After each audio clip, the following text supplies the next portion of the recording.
Von C Brewing Company is a 20-barrel, 16,000 square foot microbrewery with a 2,500 square foot tasting room, including a spacious outside beer garden in Norristown, PA, in the heart of Montgomery County. The Von C family is part of the family that started C. Schmidt and Son Brewing in 1860.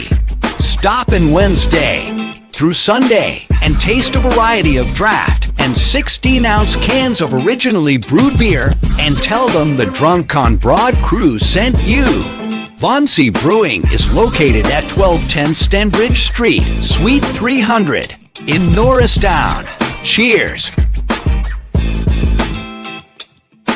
Team Clicks are the only glasses for real sports fans. With interchangeable arms, you can support all of your favorite teams, or even make and create custom options as well. These die-hard sports fans have realized that sports fans needed something other than face paint to show their love and passion for their teams.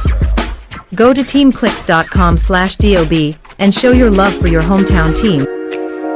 La Tourain's curated collection of men's and women's watches is a perfect investment that lasts for years to come and fits perfectly with your every outfit and style. Our range of classic watches aren't just a great perfect formal and casual accessory, but a time machine that takes you back to memories.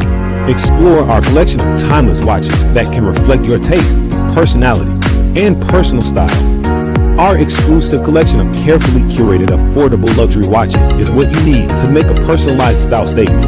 You can take pride in your prized possession, handing it over to the next generations as your most loved asset that they can also own and display with the same pride. These high-quality pieces stand the test of time, giving exceptional value and return on your investment. Go to la-tourain.com and use code DOB at checkout and get 10% off. If you're looking for unique sports apparel, check out Streaker Sports. They've dug deep into the archives and have brought back some incredible defunct team logos and have even created entire defunct league collections. They also have collections paying homage to sports culture, including the Miracle on Ice, Slap Shot, Caddyshack, the Mighty Ducks, and even have a license with Wiffle Ball and USA Hockey. Only for Drunk on Broad listeners, use code BROAD at checkout to get 10% off anything at streakersports.com. Again, that's 10% off anything at streakersports.com with discount code BROAD.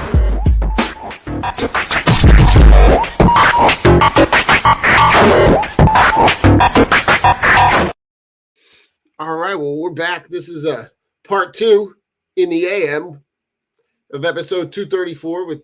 I got Joe with me this morning. We had Rich on last night. We're doing it. We're doing a little 2-part style, but we got Joe, we got a lot to digest coming out of the bye week. Rich and I talked a little bit about the importance of the health of the team coming out of this bye week, because my assessment is kind of like that first 4 weeks, that was kind of like the preseason for like everybody else, right? You get a chance to get everybody healthy. You get a chance to get everybody you're getting everybody off the bye, and you got 4 games that on paper give you a really good opportunity to put W's in the column. Talk to me about the health of the team coming into these 4 games.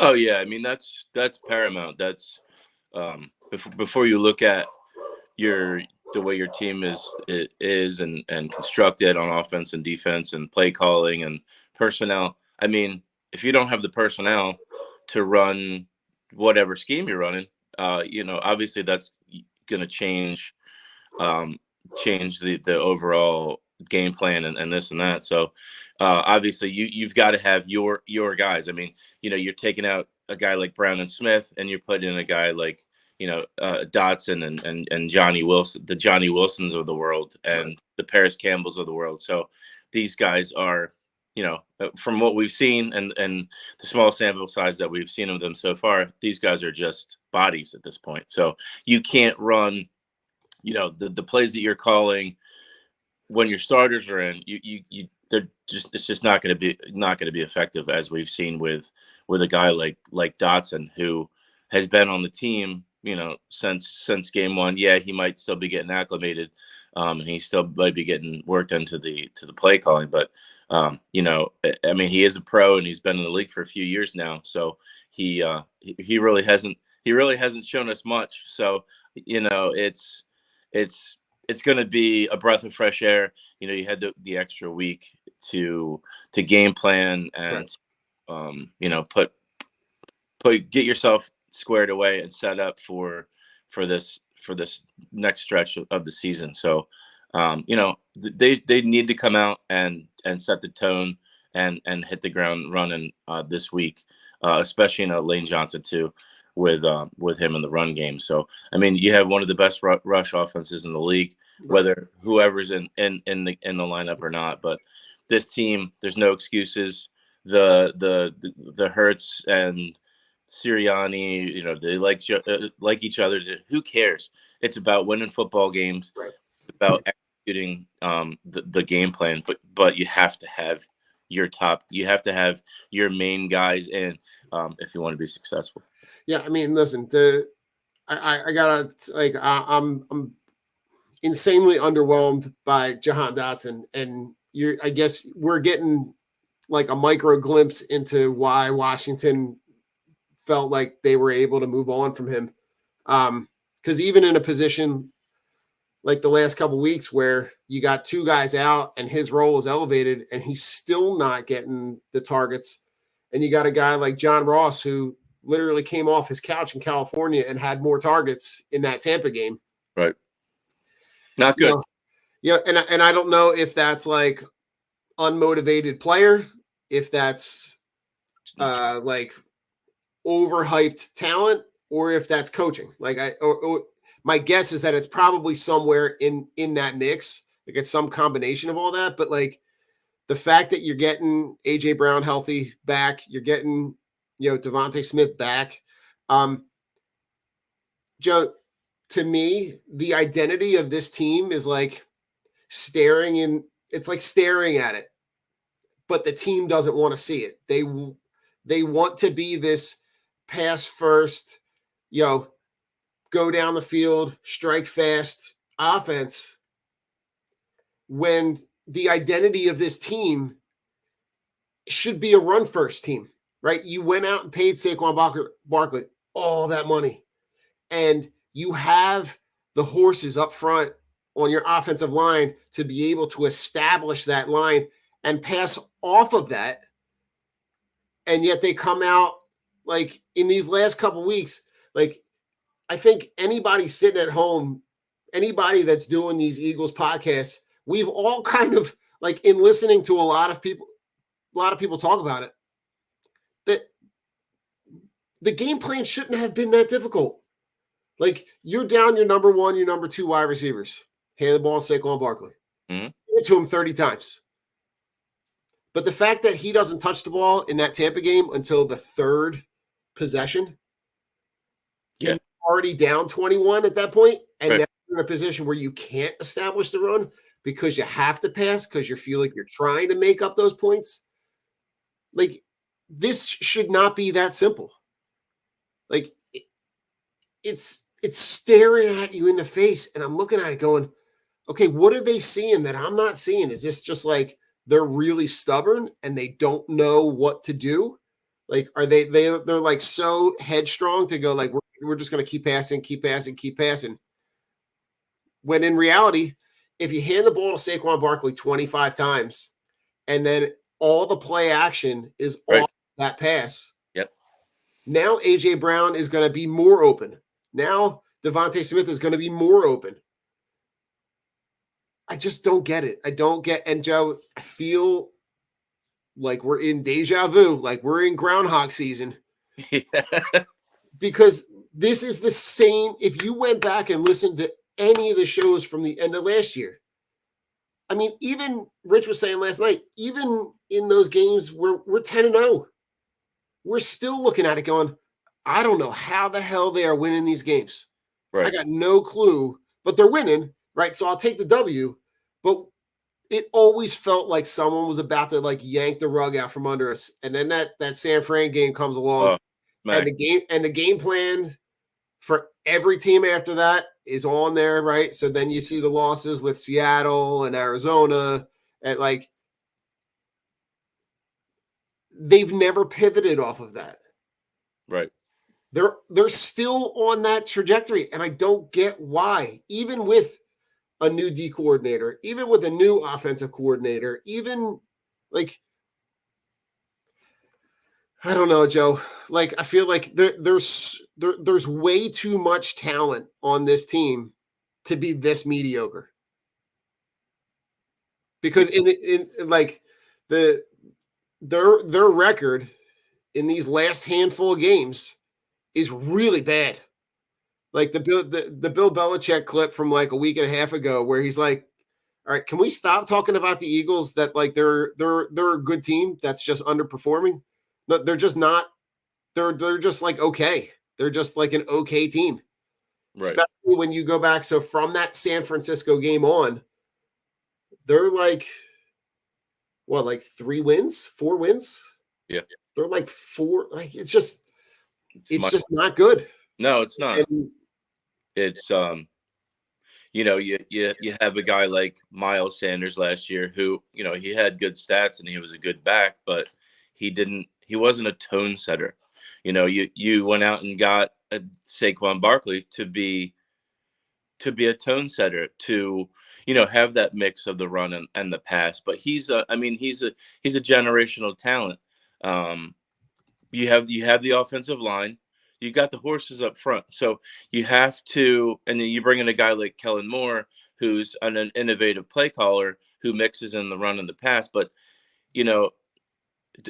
are they like specifically the first few games of this year, and especially the last couple of games, did they get away from doing the Kellen Moore style of offense the last few weeks because of the personnel, or are they getting away from the, there's a few different ways to look at this. Is it Hurts' comfortability with it? Does Hurts want to do it?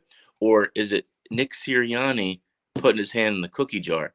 There's so many angles and there's so many question marks with this team of what's being called, who really has control and say of the offense. Like who's calling these plays? Is it 50-50 with Nick? Is it just he's sprinkling in a play here and there? The problem is, like you were saying, Don, these play calls look like play calls from last year. Like it's like, oh my God, it's the same thing from last year. yeah. But if you we're Like an this offense does not look like a Kellen Moore offense. No, we're 2-2 right now. We're at a crossroads, and if you're going to be a good team, and if you are a good team, you better win at least 3 out of 4 of the next 4 games.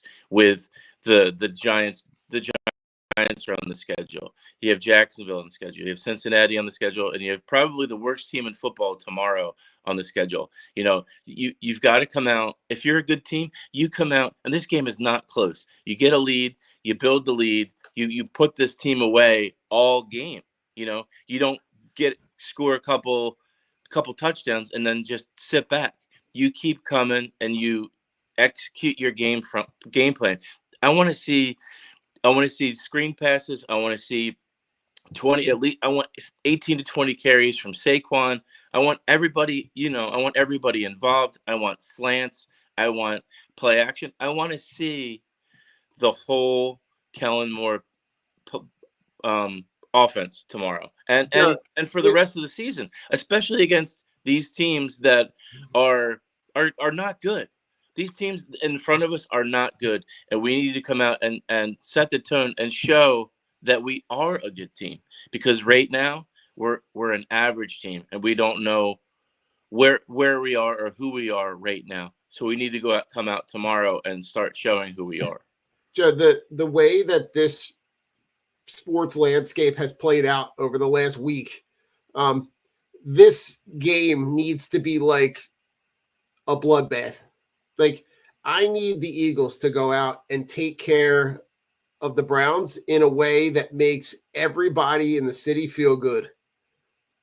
Yeah. Like the way that the Philly season ended and that mitigated disaster. And the way that like this just can't be a win. This needs to be like a mollywop. Like we just like from the gate, you go up and you just I need you to like I know this might sound unrealistic, but like I need you to put up points on every drive. First quarter.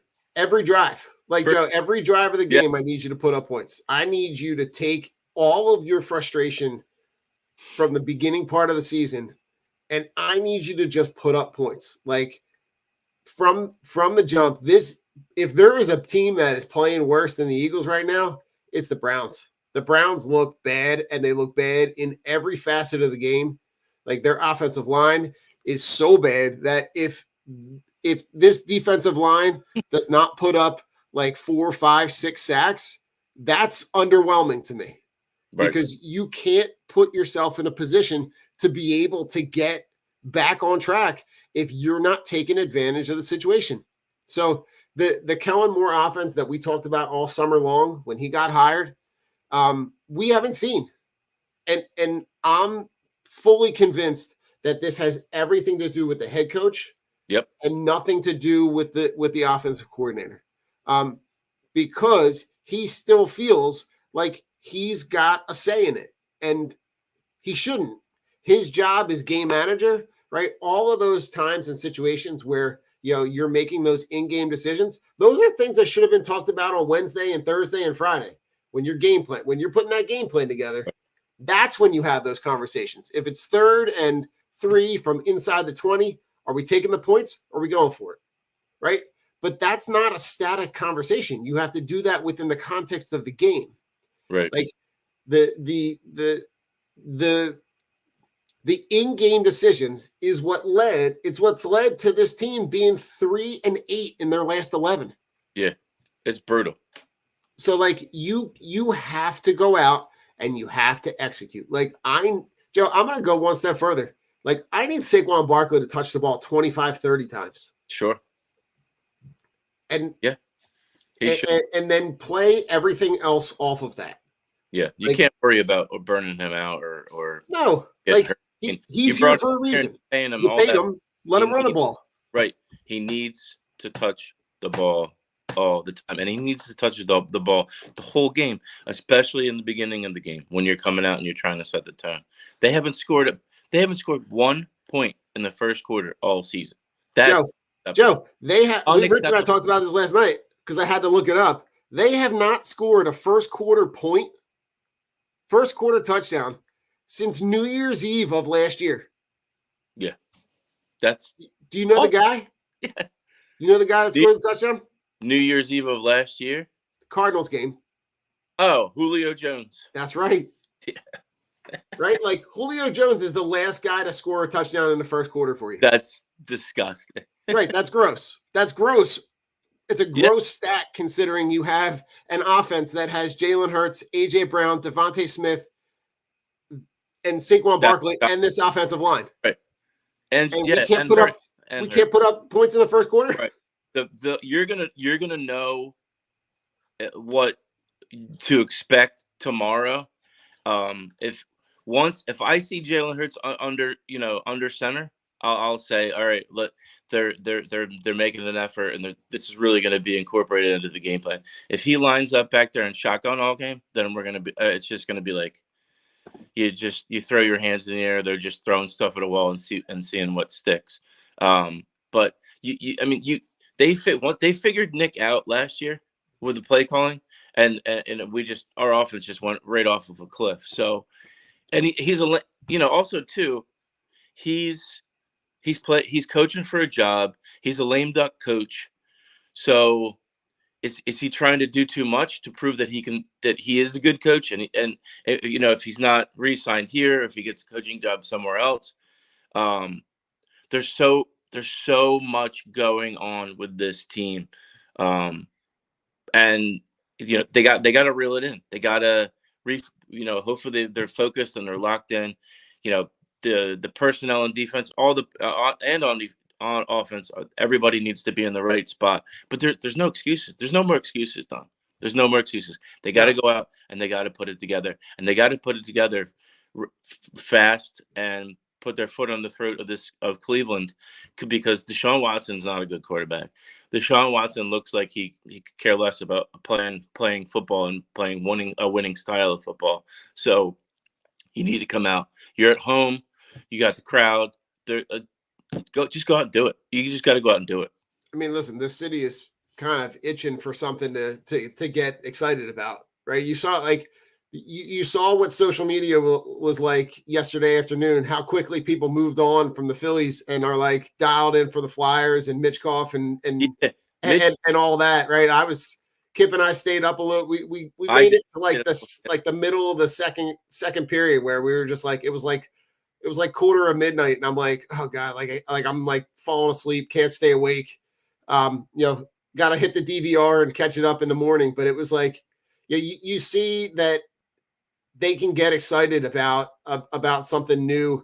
And I think this bye week, where we thought earlier, like in the summer, that we're like, oh God, this is going to be too early. It kind of hit right at the right time, because when you go back and look at the beginning of they've played 4 games in 4 different stadiums in 2 different countries. It's a lot of travel early in the season that I think maybe caught up with them, and it's maybe this bye comes although it does come early, maybe it does give them an opportunity to kind of hit reset.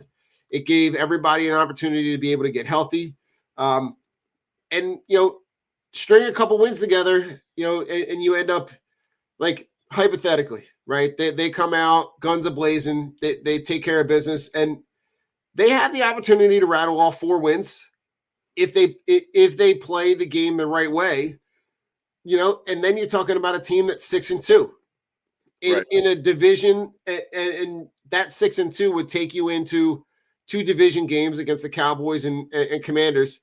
Right. Yeah. This division is there to be had, right? Because as impressive as the Commanders' offenses looked, and Jaden Daniels looks like the real deal. The Commanders' defense is not. They're not world beaters, right? They're not world beaters. So you might have to win that game 38-35.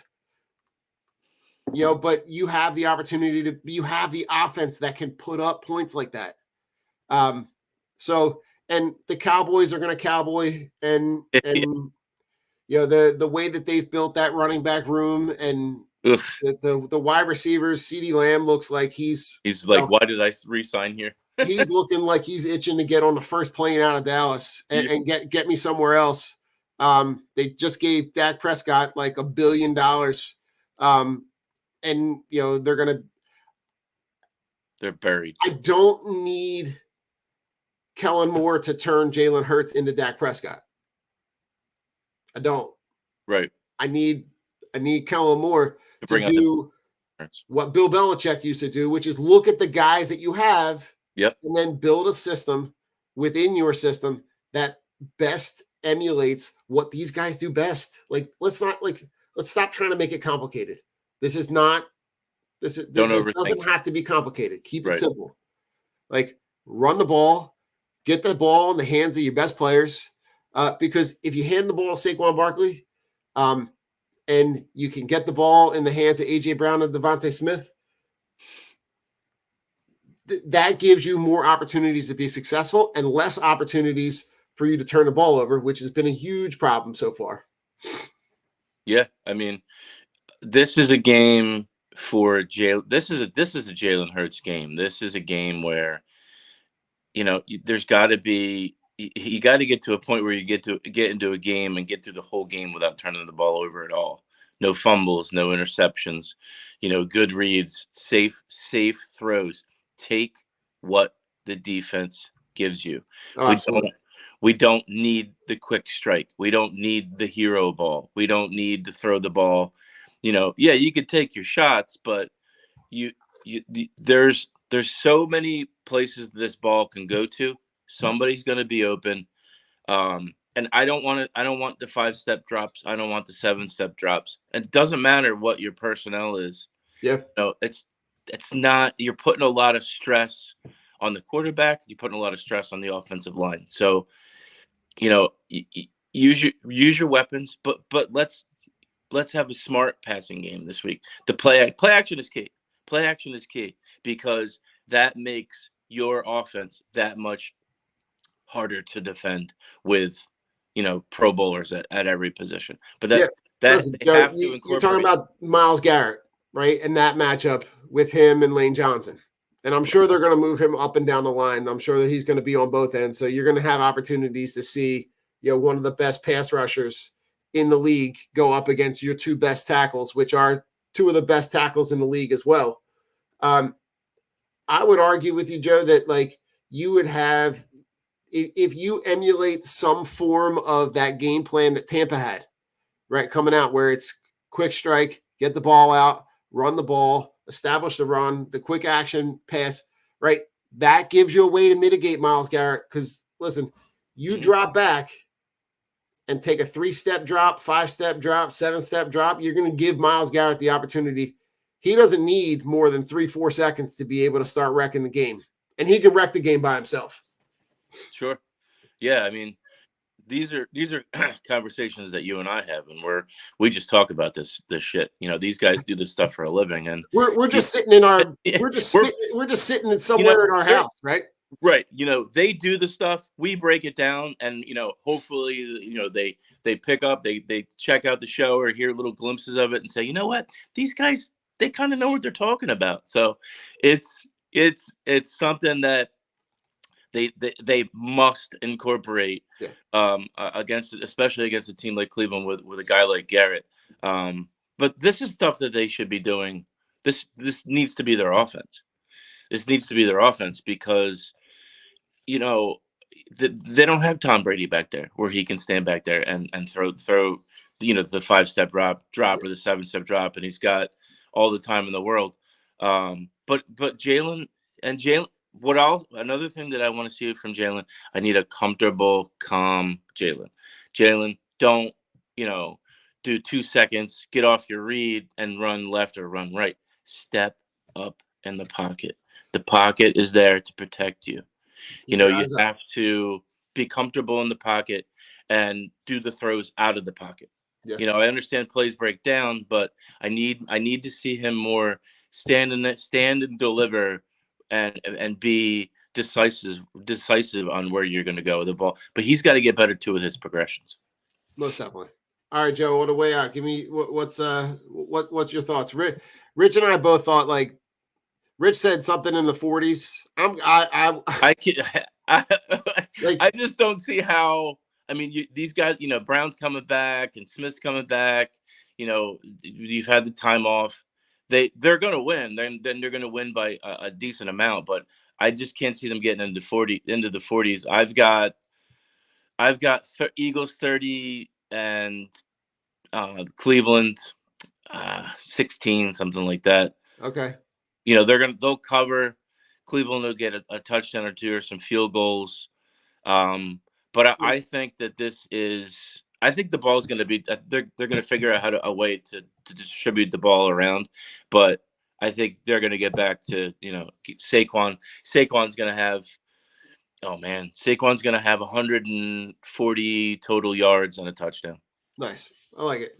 Listen, Joe, for absolutely no logical reason at all, I felt like last night I was like, I need him to put up 50. Like I need him to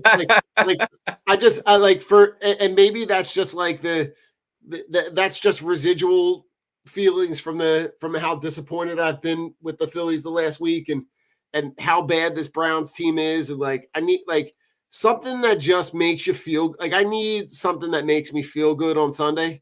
So I was like, and it's for absolutely no logical reason. They have not won a double-digit game. They have not won a game by double digits since they beat the Dolphins last year in, I don't even know what week that was. It was early enough in the season that it's been a while.